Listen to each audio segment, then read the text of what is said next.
This is my iPad Air, first generation. The battery went out, so I went onto eBay to get a battery.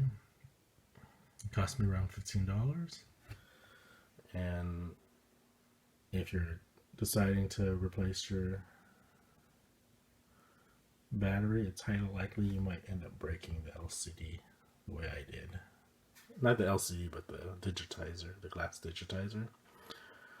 Luckily, the digitizers aren't too expensive, anywhere from $15 on eBay and up to $20 and up on Amazon. So even though this is added cost, it'll still probably cost me easily half the price of replacing it Apple for $100.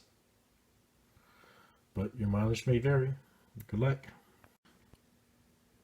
So this is my iPad Air after replacing the LCD. Again, an LCD cost $14.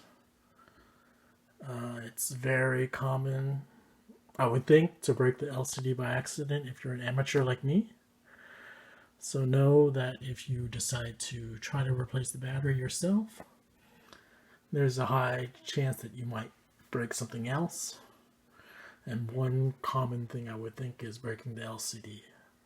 Thankfully, the LCD was cheap to replace, and so total cost of replacing everything was around $30. It was $15 for the battery, and then another $15 for the LCD. I was hoping only to spend $15 for the battery, but $30 to have a usable iPad Air isn't too bad.